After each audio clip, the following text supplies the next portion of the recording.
उन्होंने ये सही कहा था कि भाई हम तो फकीर आदमी हैं, झोला लेके चल पड़ेंगे।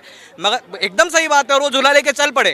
बस झोले में हमारी उन्होंने नौकरियां डाल ली हैं, सरकारी कंपनियां डाल ली हैं, और वो झोला लेके निकल गए हैं। हाँ, तो टीवी अखबार को तो फायदा ही है ना, टीवी अखबार को फायदा है, उनका प्रोपेगेंडा चल रहा है, कॉर्पोरेट से उनको पैसा आ रहा है, फंड आ रहा है, उनको और क्या चाहिए। मोदी जी जब हमारी आत्महत्या की बॉडियां लग जाएंगी, उसको भी वो सजाएंगे, उसको इवेंट बना देंगे, मगर वो हमें रोटी नहीं देंगे। वो अस्पताल जिसका सालों साल आपने मरम्मत नहीं कराया, उसका आपने मरम्मत कराया रातों रात, और वो 150 लाशों के ऊपर आपने जो है इवेंट बना दिया उनका। भगवान रोटी दे देता, भगवान 150 लोगों को पुल में डूबने से क्यों नहीं बचा पाया? डबल इंजन की सरकार पुल नहीं बना पा रहा है। मैं इस समय जंतर मंतर पर हूं और एक लेफ्ट का बड़ा प्रोटेस्ट हुआ था बेरोजगारी और महंगाई को लेकर।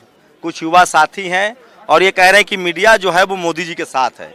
क्यों भाई, ऐसा क्यों कह रहे हो? जाहिर सी बात है, आप देखिए इतना बड़ा प्रोटेस्ट हुआ है, आपने देखा होगा हजारों की संख्या में लोग आए हैं। अगर तो ये नरेंद्र मोदी के साथ नहीं है तो आज आप देखेंगे कि हम लोगों को कवर किया जाएगा। आप देखिए कौन सा बड़ा नेशनल लेवल जो है न्यूज़ मीडिया यहाँ पे मौजूद है, कोई मौजूद नहीं है। तो आप लोग अर्बन नक्सल हैं तो मीडिया कहाँ से आएगी? अर्बन मोदी जी कहते हैं आप लोग लेफ्ट वाला अर्बन नक्सल वो तो बोलेंगे ही ना, जब अगर हम जो है अपनी रोटी की मांग करेंगे, हम नौकरी की मांग करेंगे, हम बेरोजगारी के खिलाफ जाएंगे, तो अर्बन नक्सल तो बोला ही जाएगा।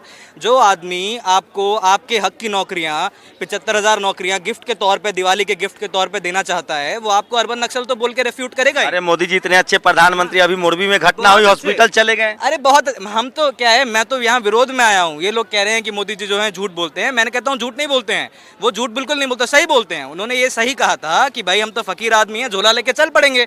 मगर एकदम सही बात है, और वो झोला लेके चल पड़े। बस झोले में हमारी उन्होंने नौकरियां डाल ली हैं, सरकारी कंपनियां डाल ली हैं, और वो झोला लेके निकल गए हैं। उन्होंने टीवी अखबार तो कह रहा है मोदी जी बहुत बढ़िया काम कर रहे हैं, मोदी मोदी। हाँ, तो टीवी अखबार को तो फायदा ही है ना, टीवी अखबार को फायदा है, उनका प्रोपेगेंडा चल रहा है, कॉर्पोरेट से उनको पैसा आ रहा है, फंड आ रहा है, उनको और क्या चाहिए। क्या नाम है आपका? रजत नाम है हमारा। रजत, तो आप बेरोजगार हैं? जी, हम पोस्ट ग्रेजुएट हैं, स्ट्रक्चरल डिजाइनर हैं, मगर हम बेरोजगार हैं। हमने बैचलर्स किया, बैचलर्स के बाद तो हिंदू तो हो, हैं? हिंदू तो हो। हम बेरोजगार हैं, हम भूखे हैं। धर्म जो है, हिंदुओं का भूख का धर्म जो है वो रोटी होता है, और कोई धर्म नहीं होता है। हम बेरोजगार हैं, हम भूखे हैं, हमें रोटी चाहिए। पाकिस्तान थर-थर कांप नहीं चाहिए। पाकिस्तान थर-थर कांप रहा है बेरोजगारी से, हिंदुस्तान भी थर-थर कांप रहा है बेरोजगारी से। कल पाकिस्तान भी थर-थर कांपेगा भूख से, हिंदुस्तान भी थर-थर कांपेगा। चाइना कांप रहा है। चाइना भी, अगर चाइना आवाज नहीं उठाएगा तो कल चाइना में भी लोग कांपेंगे, और पूरी दुनिया में लोग कांपेंगे भूख से। भूख जो है, सबका धर्म भूख है, सबकी मांग रोटी है। हर सरकार, मोदी जी ने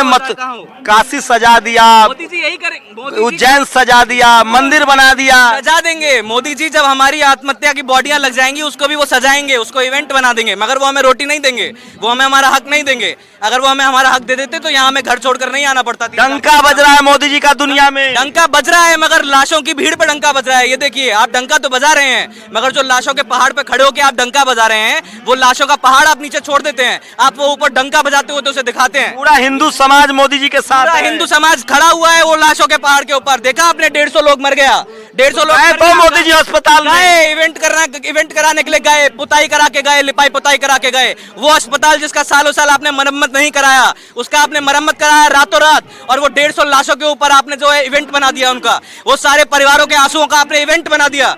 उनको वहाँ पे किसी को नहीं। आप जाएंगे जेल, देशद्रोही टाइप के जेल हम जाएंगे, अगर हम रोटी, अर्बन नक्सल है। आप हमारी रोटी की मांग पूरी नहीं करेंगे तो हम जेल भी जाएंगे, चिता पे भी जाएंगे, आप जहाँ कहेंगे जाएंगे, मगर रोटी हक नहीं छोड़ा जाएगा। रोटी हमारा हक है, रोटी का हक नहीं छोड़ा जाएगा। ये लड़ाई रोटी के हर मजलूम आदमी के आखिरी तक। सीरियस सवाल कीजिए, टीवी अखबार वाला के एक भी खबर नहीं दिखा रहा है बेरोजगारी पर, रोजी रोटी पर। तभी तो हम लोग आए हैं। हमने शुरुआत इस बात से करी थी कि आप जो है मीडिया बायस्ड नहीं है, क्यों नहीं दिखा रहे हैं? आप खुद कह रहे हैं कि एक भी खबर नहीं दिखा रहा है, इसका मतलब क्या है? क्योंकि हम लोग को कुछ गलत लग ही नहीं रहा है। मोदी जी है तो सब हरा हरा है। वही तो हम कह रहे हैं, आप लोगों को गलत नहीं लग रहा है, हमें तो गलत लग रहा है। हम लोग अपनी भूख हम लोग यहाँ पर लेकर आए हैं। मुसलमान तो टाइट है, मुसलमान भूखा है, टाइट हो चाहे ना हो, हिंदू भी भूखा है, मुसलमान भी भूखा है, पारसी भी भूखा है, ईसाई भी भूखा है, सब भूखे हैं, सब बेरोजगार हैं। लड़ाई बेरोजगारी की है, रोटी की है, धर्म की लड़ाई नहीं है। जी बेरोजगारी नेता बन रहे हैं, बेरोजगारी है जी। बेरोजगारी इतना, आप कंपनियां में जाके देखिए, आंकड़ा कीजिए कितने बेरोजगारी है आज के दुनिया में। डंका बज रहा है, भारत 5 ट्रिलियन इकोनॉमी के टाइम में बेरोजगारी इतना कम सीमा पे है कि अगर आप फैक्ट्री में जाते हैं, जहाँ फैक्ट्री में बैनर होता था, एक बैनर नहीं है, सैलरी की बेरोजगारी है। ये देखो इतना बढ़िया चैन पहने हुए एक हैं। बार वो सैलरी की मांग नहीं उठा सकते सर। हमारी 10,000 है सैलरी 11,000, क्योंकि मालिक अगले दिन उनको निकाल देगा। लात मार के भगाने के लिए तैयार हैं लोग, रोज बेरोजगार से भटक रहे हैं। आप बताइए ये भाई साहब आप लेकिन बहुत मोदी जी के खिलाफ बोल रहे हैं। बेरोजगारी आप पूछ रहे थे, हम बेरोजगारी का आपको पुलिस के नजर पर भी बेरोजगारी का आप पूछ रहे थे, बेरोजगारी के हम आपको ताजा आंकड़े दे देते हैं। 18 से 24 वर्ष की जो युवा की उम्र है उसमें केवल और केवल 47% जो है वो रेशियो है पार्टिसिपेशन लेवल। धर्म जरूरी है कि भूख जरूरी है? भूख जरूरी है। धर्म बचेगा तो सब बच जाएगा। कौन से दुनिया के मंदिर ने रोटी दिया है आदमी को? आप यहाँ बैठ जाइए, भूखे लोगों को यहाँ पे बैठा लीजिए और कहिए भैया राम रोटी दे, तो रोटी मिल जाएगा। जिसने जन्म दिया है वही रोटी देगा। ये कहने की बातें हैं। ये कब हुआ है ऐसा? कौन से विश्व के इतिहास में ऐसा हुआ है कि जिसने जन्म दे दिया भगवान ने आपको रोटी दे दिया हो? भगवान रोटी दे देता, भगवान 150 लोगों को पुल में डूबने से क्यों नहीं बचा पाया है? बचा नहीं पाया था आपका भगवान है? कैसे नहीं बचा पाया? क्यों नहीं निकाल पाया नदी में डूबते लोगों को भगवान आया कि वहाँ पे जो सरकारी लोग वो खा के बैठ गए लोग। मोदी जी साक्षात कल की अवतार है, गए ना मोदी जी? अरे मोदी जी ने इलाज करवाया। मोदी जी तो पूर्ण भगवान है, मैं मानता हूँ मोदी जी पूरा भगवान है, मगर तभी तो मैं कह रहा हूँ कि भगवान आपको रोटी नहीं देगा। इसलिए मोदी जी भगवान हो चुके हैं, उनको भगवान ही मूर्त बना दीजिए, वो आपको रोटी नहीं देंगे। आपको अपने लिए नेता चुनने पड़ेंगे अच्छे, जो आपके हक की राजनीति करते हो। सुनिए असली खबर क्या है। पुल टूटा, प्रधानमंत्री जी हॉस्पिटल गए, इलाज करवाया, ये असली खबर। पुल टूटा, पहली बात तो पुल टूटेगा क्यों? क्या कौन सी कॉन्ट्रैक्टर से बनाया? उसकी टेंडर में क्या था? डबल इंजन की सरकार पुल नहीं बना पा रहा है। टेंडर आपने गार्ड को अरेस्ट किया, 3 गार्ड को अरेस्ट किया आपने। निचली अरे पुल पर ज्यादा आदमी चढ़ गया था इसलिए टूटा। ऐसा पुल तो आदमी चढ़ेगा ही, ऐसा पुल क्यों बनाएंगे आप जो टूट जाएगा? ये कैसा पुल है, कैसा बना है, किसको टेंडर दिया? अरे बता, ये अर्बन नक्सल की साजिश थी, पुल तोड़ के मोदी जी को बदनाम करना है। सीबीआई क्या कर रहा है? सीबीआई पुल को फिट सर्टिफिकेट मिला था क्या? उससे पहले आदमी को चढ़ा दिया, फिट सर्टिफिकेट मिला था? आप जाके पहले खोज लीजिए किससे टेंडर लिया था, किसको दिया था, कितना पैसा लिया था वो ब्रिज के लिए। आप पहले वो खोजिए, किसने तुड़वाया, क्या तुड़वाया, ये बात नहीं है, क्यों टूटा ये बात है। आप लोग को पैसा चाइना से आ रहा है तो ईडी क्या कर रहा है? ईडी क्या कर रहे हैं आप करिए ना, आप बैठाइए। इसमें क्या करेंगे हम? ये 100 रुपया आएगा चाइना से, लो कर लो। ये यही पैसा लेके घूम रहे हैं नरेंद्र मोदी को। हाँ, नरेंद्र मोदी जी ईडी को लाई है। बना है बीजेपी का इतना आलीशान पार्टी ऑफिस किसका फंड से बना है? कौन भेजा है? पैसा कहाँ से? मोदी का पैसा, बीजेपी का पैसा, ये जो चलता है पार्टी, इतना आलीशान जिंदगी कहाँ से पैसा आता है? नोट करोड़ों रुपया, लाखों करोड़ रुपया देके हॉर्स ट्रेडिंग होती है एमएलए एमपी। नाम क्या है आपका? नाम क्या है? मेरा नाम सागर शर्मा है। शर्मा जी, हिंदू राष्ट्र बनाना है, नहीं बनाना। बेरोजगारी को सब हिंदू राष्ट्र नहीं, ये देखिए शर्मा जी हो के आप माने मोदी जी के खिलाफ हैं। ना, वो बात नहीं है हमारी। मोदी के खिलाफ, मोदी के शासन के खिलाफ है। हम कोई व्यक्ति के विरोध में नहीं है। व्यक्ति जो मोदी है, मोदी के गवर्नमेंट है, उसका पॉलिसी के अगेंस्ट में।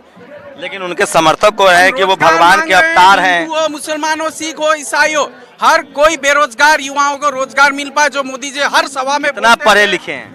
हम ग्रेजुएट है, हम एमए पास। मैं फिर कह रहा हूँ, मैं आज माफी मांगता हूँ। मुझे लगता है कि इस देश में एक दिन जाति भी खत्म होगी और डेमोक्रेसी और मजबूत होगा।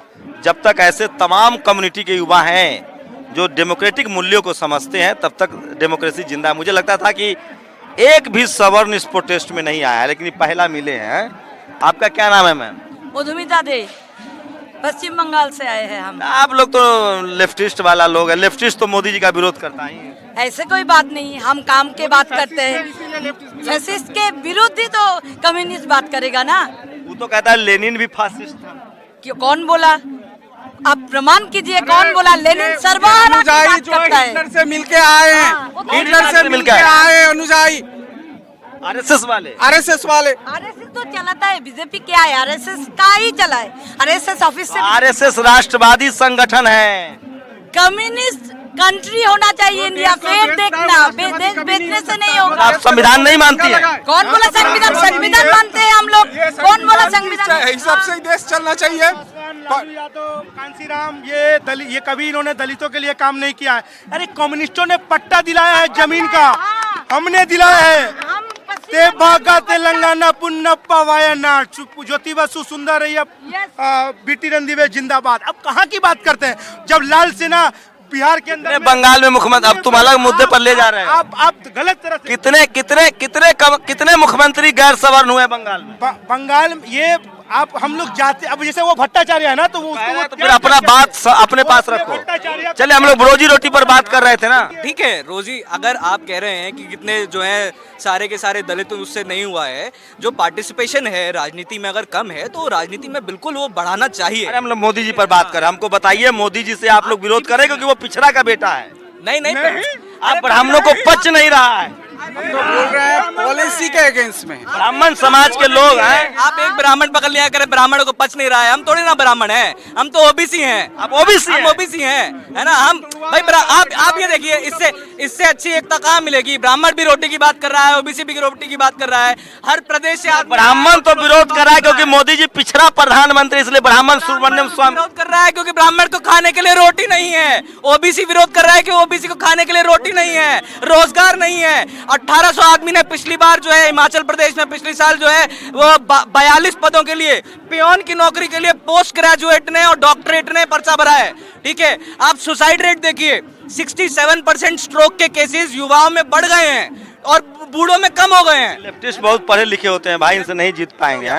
कैमरामैन आशीष के साथ शंभू कुमार सिंह, नेशनल दस्तक, दिल्ली। नेशनल दस्तक की आपसे गुजारिश है कि अगर इसको बचाना चाहते हैं तो नेशनल दस्तक को सब्सक्राइब करने के लिए रेड कलर के सब्सक्राइब बटन को दबाएं, फिर बेल आइकन की घंटी दबाएं। नेशनल दस्तक को बचाने के लिए बहुत जरूरी है कि हर खबर को शेयर करें, लाइक करें, कमेंट जरूर करें।